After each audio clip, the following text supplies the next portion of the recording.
Hey, Better Babes. Welcome back to Getting Better for our last episode of Pride 2026. How did June go by that quick? And the iconic words of Vanessa Williams. And actually, all of our guests were like amazing this month, but honey, saved the best for last. But I also loved everyone this month, so like not trying to start a fight. But we have Peppermint in the studio to talk all about the resilience, beauty, celebration of Pride. Peppermint is a boundary breaker. I had the honor to get to work with her on Broadway in my little Broadway debut last year in The Drowsy Chaperone. Then I also got to work with Peppermint on season 3 of Survival of the Thickest, which debuts next week on Netflix. This is such a joy-filled episode. Peppermint is someone who I look up to. I celebrate. I love her so much. She's freaking hysterical and just so much talent. Let's take this beat for some queer joy, some Peppermint celebration, and honey, let's dive right in to our conversation with Peppermint. Peppermint, welcome to Getting Better. Oh my gosh, finally. Diva, thank you so much for coming on. Oh my gosh, I'm excited to be here. The skin is skinning, the fashion's fashion. You look absolutely stunning. I feel so bad for any of our listeners that aren't watching today. Enchante, thank you. I mean, can you just tell us a little bit about this boot before we get too off the track, off the rails? The boots are from Survival of the Thickest. Yes. It's this little boot. I feel like you could do, and you have like the soundproofers on the bottom of it. Still, I was like, I'm just gonna leave them and see how long they last. Can we tell, let's give these people a little BTS. Okay. So show the bottom of the shoe. Well, before that, everybody knows that high heels make a lot of noise. Click, Yes. clack, click, clack. Yes. Which is a no-no when you're recording and film and television. So what else? I hope there's no like gum wrapper. No, it's so clean. This is what they put on the bottom of your shoe. To dampen your click clack. Yes, darling. Yes. So I was all soft running through the streets Okay, today. so not to hit you with the hard-hitting journalism, because we have a few things to cover, but Okay. What was your favorite part about working with me on Survival of the Thickest? Honestly, it was, I don't remember exactly what the lines and everything were. Yeah. People have to see it when it comes out Yes. soon, but next week. But when we were in a discussion, not to spoil it for anybody watching, but the scene that I had with you, that we were in a discussion about queer rights and trans Yes. rights. And you really, really, really did what is so important. There's lines that we have to follow. The lines are on the script. But since we were in a discussion, you were really talking to me and to everybody else in the thing. So I could feel that. And then you were open to it going wherever it needed to naturally go. And that's reality. Like that makes it very real. And it also is a gift to the other actor who you're playing across from. For me, it's a gift.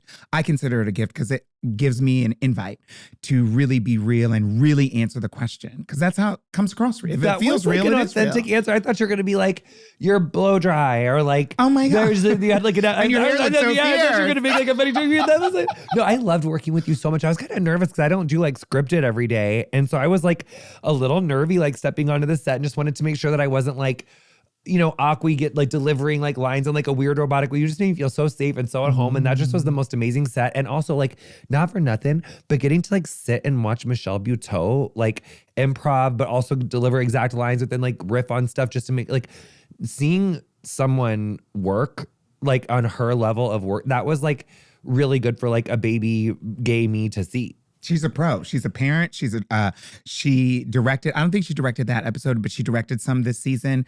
She's obviously a writer and the star and all this.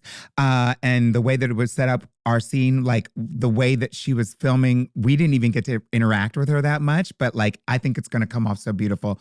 And honey, not scripted, bitch, you had your Carnegie Hall debut. That's true. Last year. Honey, that's the ultimate. Well, I guess we did do script. I just don't do scripted that much. Yeah. As much as I wish I would love to do it more. Yeah, let's go. Our lips to Everybody, God's casting ears. directors, let's go. So, Peppermint, Grand Marshal of New York City Pride.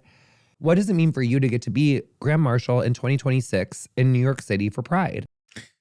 It's an honor. I'm joining a legacy of people who have contributed towards not only the gay rights movement, but also the trans rights movement and the larger movement in general. And paying attention to, it's an opportunity to, like you said, focus not only on the celebration and the joy of Pride, which is always fun, but also the history. I think too often in our community, like, especially in the last couple of years, like Black trans women are just like not at the forefront the way that they need to be having these conversations. And I just look up to you so much because you get in, like, you will find a way. You're not keeping them in Peppermint out here. And I love that about you. You're like, because I mean, you give so much joy. It's like past visibility. It's joy. It's like the water's great, jump on in. Like, you're so inviting. And I think so many people in our community can sometimes feel more like a little more gatekeepery than like jump on in. And I love that you're like out here encouraging people to jump on in. So you talked about standing in the legacy of the people who fought for us to be here. What are some of the stories that you're carrying into Pride as Grand Marshal in New York City? I am really wanting to go back and sort of look at not only the important and stories that we've known for a long time, like stories of Marsha P. Johnson and Sylvia Rivera, those like Pride icons that people have had the opportunity to hear about. But I'm also really interested in sort of like going back and looking at some of the other queer icons that we might not know. I'm so excited to hear more people talk about Miss Swan, William Dorsey Swan, who is an icon, was born into slavery and in the 1800s as slavery was ending. And it was a queer party maven who would throw balls in the DC area and invite people to go and walk the runway and do the cakewalk and all the different things, and got basically imprisoned and thrown in jail for indecency and having all these queer parties, which were not legal to dress and all that back then. And so then William Dorsey Swan wrote and petitioned President Grover Washington. Grover Cleveland. Yes. Not me knowing the last name of fucking Grover Cleveland. I don't know why, whatever. Which it looks like that was probably the very first time that LGBT rights were advocated for federally in our country. Wait, what's that person's name again? William Dorsey Swan. William Dorsey Swan. I don't know when they were in jail, but this was like in the late 1800s. Thank you for taking us to school, Pep. Is there anybody else who's like up on your mind? And also, I just have to get this off my chest right this instant. I think I tell you this like a lot. Healthiest gums in the biz. These gums, these teeth, like gingivitis has never been there. I mean, you have the most like just natural, like, you know, like some people's gums are like a little inflamed. Okay, yeah. Your shit is like it's like inflammation's never been there. Well, don't give me any nuts or kiwi. Why? Because what happens to your gums? She puffs up. My gums starts.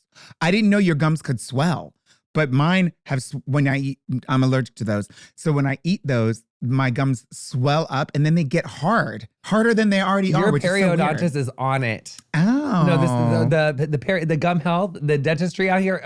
Thank you. That bite is like the way it's like so perfect.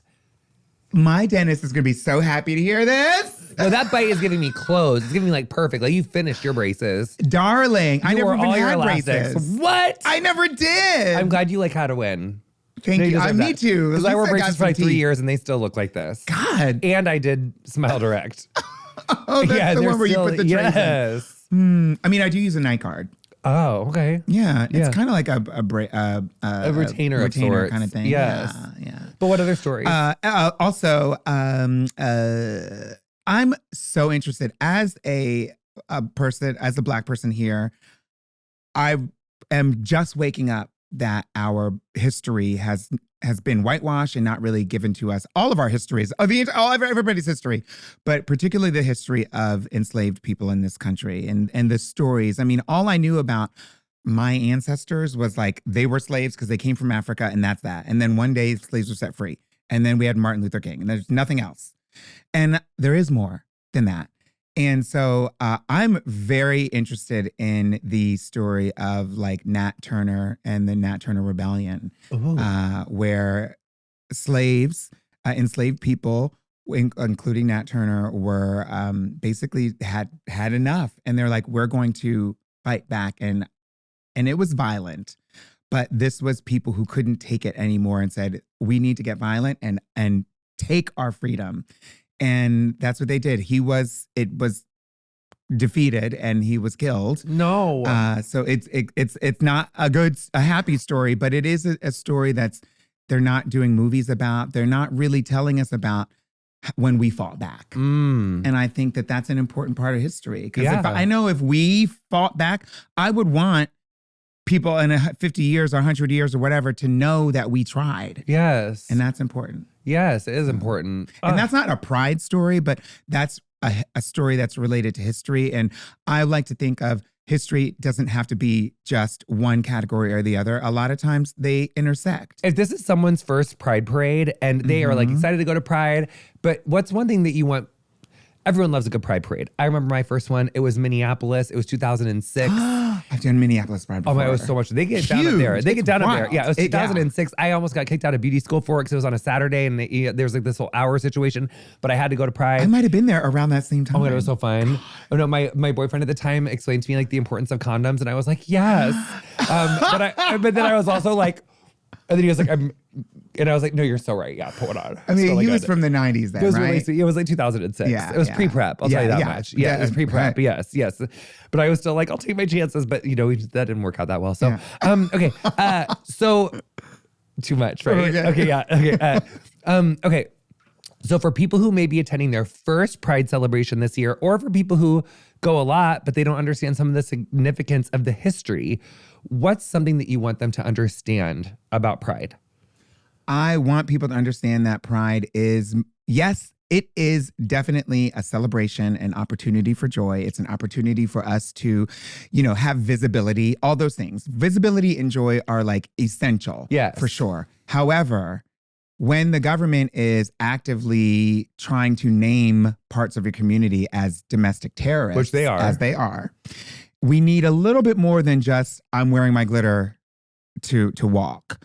I think it's important that we tap into the energy and the vibe and the spirit that started Pride. And it wasn't just at the Stonewall, which it was at Stonewall, but Stonewall wasn't just people were like upset because we were just being discriminated against. This was a lot of the people who, and we've all heard and known for many years that, Black trans women and drag entertainers and people who are gender nonconforming were at the forefront of the rebellion at Stonewall. But even more than that, this was an answer to the years-long oppression that the New York City Police Department was putting on sex workers and people out in the street. And gender nonconforming people. Nonconforming people. And it wasn't just that they were going into the bar to say you're wearing a dress, you can't do that, or you're dancing as to a same-sex couple, you can't do that. It wasn't just that. It was that. But it was also you're walking in the street appearing the wrong way. Yes. We're going to follow you all around the village, all around there.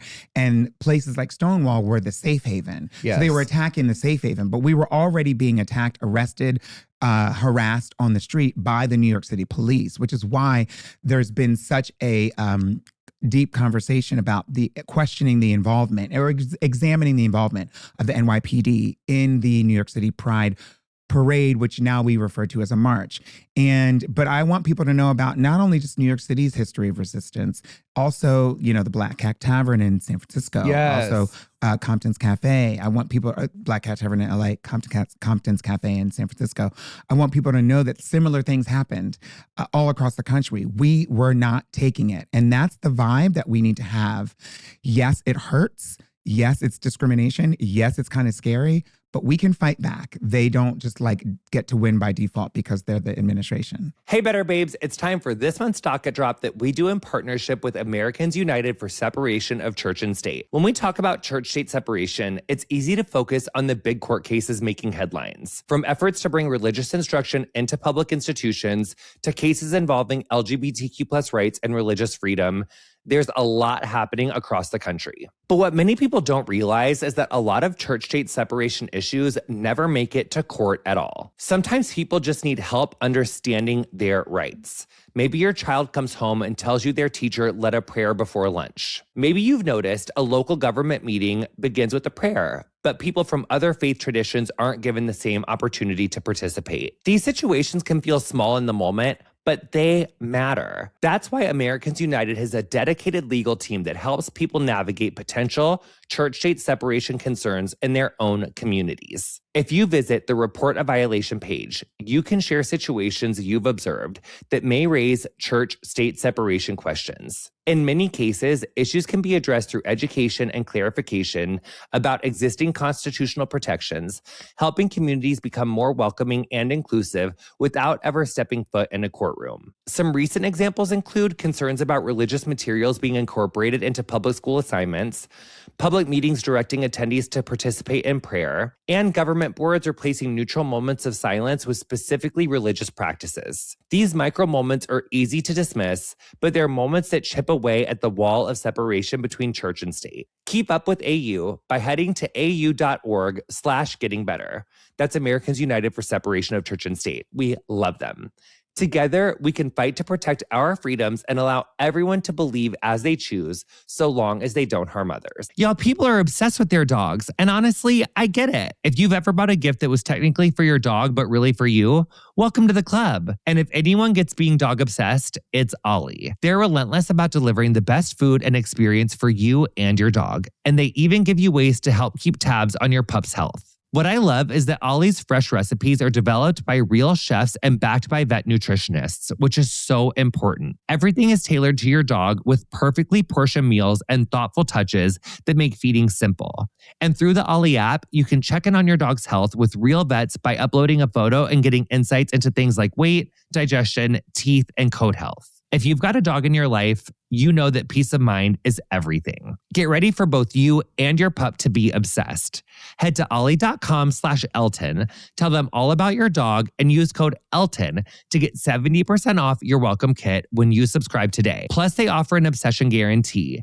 If you're not completely obsessed, you'll get your money back. That's OLLIE.com/Elton and enter code ELTON to get 70% off your first box. OLLIE. Feed the obsession. You know, one thing I've been trying to get better at is actually taking a break before I'm completely exhausted. Not after the gas tank is empty, before. So the gas tank doesn't get empty.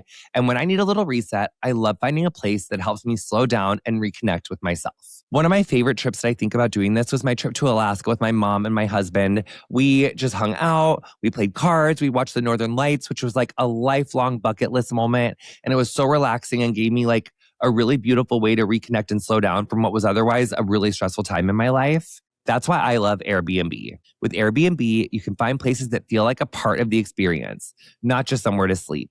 You can wake up to a mountain view, sip your coffee on a peaceful porch, or spend the weekend exploring somewhere new at your own pace. And honestly, sometimes the most productive thing you can do is rest. Whether you're planning a long weekend, a wellness escape, or just a little change of scenery, Airbnb can help you find the perfect place to recharge. Your next getaway could be closer than you think. We talked about a lot of the shit that we're going through.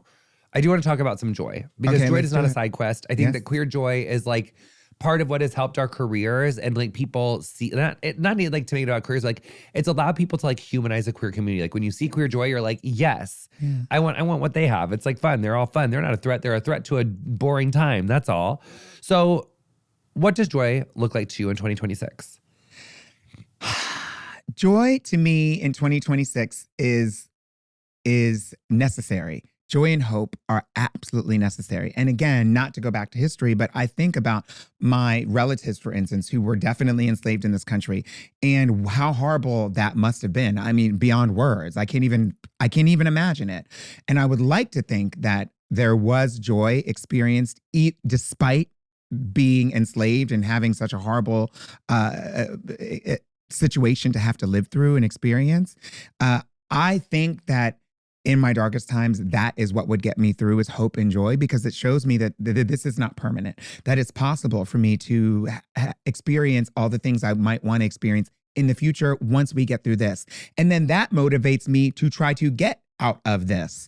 And so the joy is really the catalyst for the resistance and the resilience and the fight that we have to engage in order to take back whatever it is that we're trying to take back. And so I think that joy is necessary. I think hope and joy go hand in hand. I think that they are really, you know, I can live for however long I can live without food.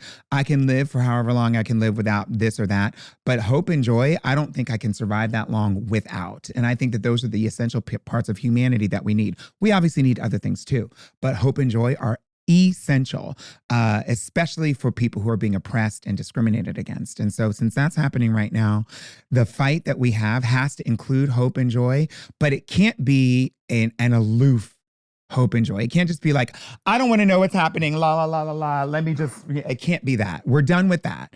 We've seen that. We've seen that version of, you know, do what you want, take what you want. I'm just going to like have this drink and detach. I'm talking about an engaged, aware, knowledgeable about our history type of joy, that I'm joyous because I know that there's people before me that did it, and I'm doing it now for the people that are coming down the line, and that's what makes me joyous. Yes, like you can go do a little like 40-minute brunch, but you can't go do do it, your but thing. you can't do it. You gotta, you gotta come back for an hour. You gotta do some history for an hour, honey. Yes. Now, I feel like I've struggled with this in the public. Like, we get exposed to so much when you are like on the public, when you're a public figure and you're on like the front lines of just like visibility, awareness. Yeah. How do you keep your connection to your softness and your humor in a world that like just wants us to be angry and is trying to come for you all the time? How do you stay connected to the laughter? Watch comedies. Yes. Watch Survival of the Thickest. Yes. Eat ice cream, maybe more than I should. Have great sex, necessary. Yes. And still arm the dolls. Yeah. So really just do things that bring you joy. Yeah, just do the things that bring me joy. And I mean, for me, one of the things that brings, like specifically what brings me joy, which is so wild, is I've decided to get into, for myself, the art and learn as much as I can about the art of ventilating wigs and hand tying onto lace, hair by hair. Bricklaying. Darling. And it hours and hours, and just put something on and just zoom in, and it kind of like, that's how I'm able to like give myself some respite and just do something tactile that I'm just like focused on that. But also like, I feel like it's probably such a huge money savings. It's probably like $9,500 to get like a hand ventilated wig from like France, and you're out here like, 100%. You're giving me haute yeah, couture. like give me that hard front, honey. I'll fix haute her couture. up. Yes. See, I love that. Okay, so she's a resilient queen. Darling. Resourceful queen. Not resilient, resourceful. Honey. That's what I was looking honey, for. I'll make it work. Beauty. You're so fucking stunning. What are you loving God, these shut days? your Like mouth. skincare, like what are we loving for the face? Because you're just always giving. God, thank you. And do you do baths or showers? And I do showers because I don't have a nice bathtub in the city in my apartment. Your skin is giving me so like creamy, milky moisture. I was like, is there a bath milk that we need to know about? Is there a body oil we need to know about? I don't do a lot of brands. You know, like I don't, because I jump from brand to brand all the time. Oh. And so I look for qualities, like specific qualities. But one of the things that I do is you're never going to find me without some shea butter in my bag. And so I do use shea butter, African shea butter that I get from the African store, the African place at the table on 125th Street or wherever. The yellow, creamy, luxurious, melted in your hands, put it everywhere. Yes. And so like I love a good shea butter. So she's a shea butter girl. I'm a shea butter girl. Not so cocoa butter in a pinch, but shea butter for sure. Shea butter. On everything, in everything, everywhere. Yes. I'm getting into a lot of the oils like Batana oil and just like different types of oils. You know, these are all from like, you know, from the continent of Africa. Yes. You know, I co-wash my hair. Are you a new wash queen or what? Do you do new wash? No. Is that what co-wash do you use? See, I don't remember the brand. I could show you. I'd send you a picture of it. Okay. It's this coconut co-wash, coconut and lime co-wash. Oh, it's coconut like lime, brown, it sounds bitchy. It's a brown container. Oh, it sounds nice. I gotta look, and now I gotta go back and look at who it is. I'll send it to you. Okay. Anyway, so yeah, do a nice little co-wash. What about our, because you got me turned out on your tea. Where's the tea? Oh my God, I should have brought you some more tea today. You know, I thought about it. Are we still in the tea business? Yes, we're still in the tea business, and our thing is coming out. By the way, this tea, no, Peppermint makes this tea. So when we were doing Drowsy Chaperone, I was hacking up along. I actually had my bronchitis of 2025 back then at the same time, which I'm also struggling with today. And although I do think this could also be allergies and bronchitis, I'm not sure. The pollen is pollinating. It really, no, it is. Because it's everywhere. It's like, because I also like feel great. I'm just congested. And then it's giving me like a post-nasal drip, like but I don't feel sick, you know? Yeah. But you gave me this tea, your peppermint tea, honey, your transcendent tea. Yeah. It's the most stunning taste, the most beautiful color. I love it. I've never had, and I finished it. Like, I need to be re-upped. Okay, like, I will buy it online. I'll do, you're like, it's not on right now. Like, I need my tea.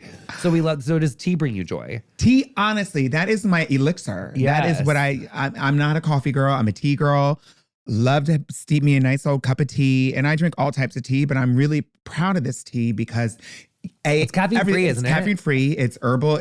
I think it's delicious. The color of it, the indigo purpleness is like so beautiful. It's a deep vanilla. It's a deep blue indigo vanilla mint tea. And it is in partnership with Moody Tea Company, which is a very conscious, ethical, sustainable tea company, queer-owned, Black-owned, small business. Yes. And a portion of the sales of every sale go to Advocates for Trans Equality, which is a national. Yes, Transcendent Tea, honey. Get yourself some Transcendence. Where does the part of the proceeds go to? Because I didn't mean to jump on your. I'm so sorry. Advocates for Trans Equality, which is a national organization that focuses on the well-being and the health and the rights of trans people, helping everything. They've got the Name Changes Project. They help with your documents, your passports, which are a big thing right now. They're also in the legal battles and just like making sure that people's rights are covered or protected as much as possible. So it's a wonderful group, and I'm happy that we're able to support them with every single sip that you take of Transcendence tea. You are supporting the trans community. So if you're not doing that, then your tea is quite transphobic, I would say. So you've been like the first a lot. You've made so much history in television, Broadway music, and advocacy. How has your relationship with like being the first changed? You know, it's so weird. I mean, to be honest with you, to be very, very honest, all these things, this was not a part of any plan. This was just like, I need a job. I need an opportunity. Here's one. Let's do it. Oh my God. And so that was what my thought was going into it. And then on the other side of it, now that it's in the past and years have gone by from a lot of things, it really, I'm always like sort of on to the next. And I think as an entertainer, we can get like that. You're just like, I need the new job because we're perpetually like, unemployed. Yeah. And so so that's kind of my mode. It really does. I was actually honored recently by the LGBT Bar Association of New York and had an opportunity to sit and sort of like think about, wow, I did do this, or I did do that. And that's the only time I ever think about it. But I remember being in the moment when I was doing Head Over Heels on Broadway. And at the time it was credited as being the first out trans person to originate a principal role in a Broadway musical. And so fucking cool. Which I mean, I'm so grateful for. Cool. And it was a wonderful experience. Cool. I mean, I loved it. But it also made me think of, why is it now 2020, whatever, and we're just getting around to this now? A warning, you know what I mean? And so it highlights for me how few opportunities there have been, and how much further we have to go. Because I know we celebrate like the first, and then sometimes we forget to keep looking out for the second and the third and the fourth and the fifth and the sixth and the 100th, And so I'm hopeful that we can get to a situation where we don't have to be like, well, there's only one. Like we want there to be more. And there obviously have been, particularly on Broadway, more trans people. Yes. That's been a wonderful thing to watch and experience. And I'm just hopeful that like we can get to the point where everybody has access to the things that they need, including opportunity. Because what that really is about is no trans person on Broadway really means that there's been people who've been talented who've been kept out of that opportunity. And that means those people didn't have an opportunity to sing and dance for their supper, to use their talents to earn a living. Instead, they had to either go maybe work at wherever they had to work. And if they were Black and trans, likely they were involved in they could have been involved in survival sex work. Being shut out of so many industries, you end up having to do what you got to do. Yeah. And there's a lot of trans people who have that story, even though they were great singers, writers, dancers, wherever they were, they've been kept out of a lot of these industries. And so that's what I think of when I think of maybe being the first. And I'm hopeful that we can stop that. Yes, that's profound and deep and layered. So when you imagine what's a better future for trans people, what could that look like? What does it sound like? What does it feel like? How can we accelerate the equality of trans people? I don't know, because I kind of ping pong back and forth between like constant, like sort of equal celebration of us as everyone else is celebrated too. But then I also think of like, maybe it is a mundane existence of just like, we're here, everybody's used to it. We're here, we're included. Everybody's like, we're accommodated. Like everybody has accommodations. If you're a person who does this, if you're a person that has this genitalia, if you're trans, if you're that, great. There's something for everybody. Everybody do your thing and everybody shut up. Maybe that's the world that we want. Is that almost like a world where like, it's like Lily Tino just doesn't even move a hair on her head? Yeah. Like she's just like, you know. Like whatever, K-pop, Disneyland. It's like, it's not what I would do, but have whatever. At it. Yeah. Maybe that's the world. Wait, do you know about her?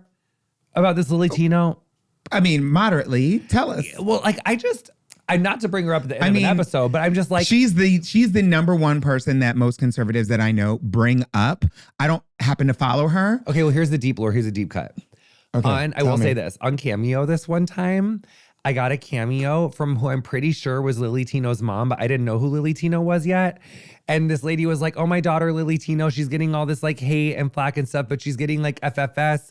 Could you cheer her on a little? Lies. So I was like, oh my God, Lily, like you got this. I hope you feel better, whatever.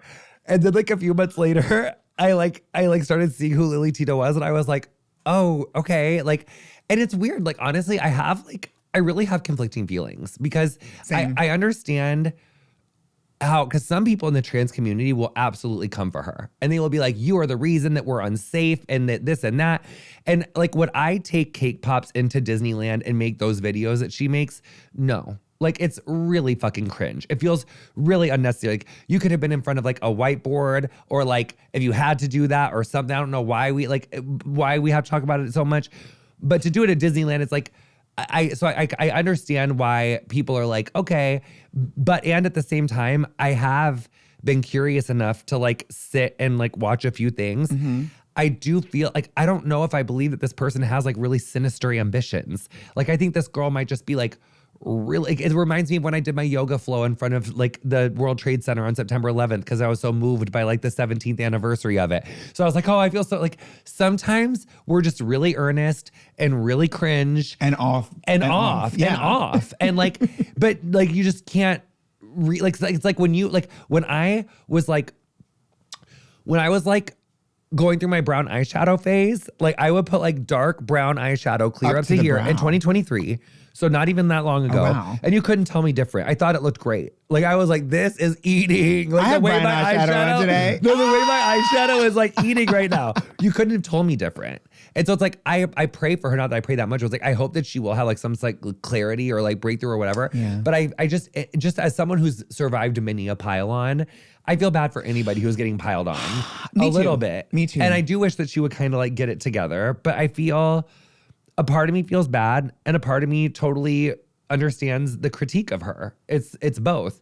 But I do think that like part of what makes her such a lightning rod is the fact that like transness and existing as a trans person, no matter how you are, like that can create such a fucking lightning rod. And I think that what like a world that looks better for trans people is where even Lily Tino couldn't get us in trouble. Like even Lily Tino couldn't. But she might not even feel the need to. Not that she wants to get us in trouble, but she might not even feel the need to assert herself in the way that she does because she already has all the security and the inclusion that she has in her life. She doesn't need to explain to nobody. She didn't explain anything. There's nothing to explain. She's just doing her thing.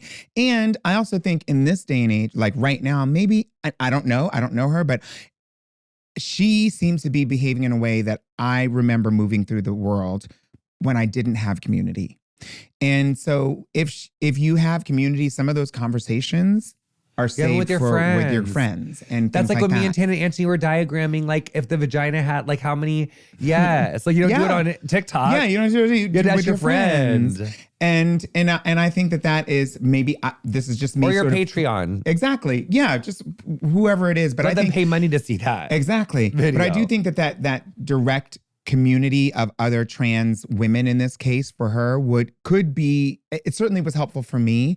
And because I really do remember when it came to myself and my transition, so much about my existence and the things that I wanted to talk about and assert were about my medical transition. And that is a lot of, on the surface, not specific details, but a lot of what she talks about is about like her difference in her body and where it belongs and who should be able to do this and which is more of a surface level thing, I think, for the trans community and everyone else. And that's, unfortunately, that's where everyone else who's not trans, the cis folks who are outside of the community, that's the only thing that they can understand about trans folks is like, what your body is like, what's between your legs. So much more than that. Much more than that, you know? Like, yes. I want to see Lily Tino's video on how she found love and how she's really happy to just go sit in the park and with her, whatever, you know what I mean? Whoever. Like, not even, and get out, like, why just Disney? Go to Great Adventure. Can you go to Six Flags, Can you go to please? Six Flags, please? Yes. What is up with Bugs Bunny over there? Darling. Yes. And they got good funnel cake over there, too.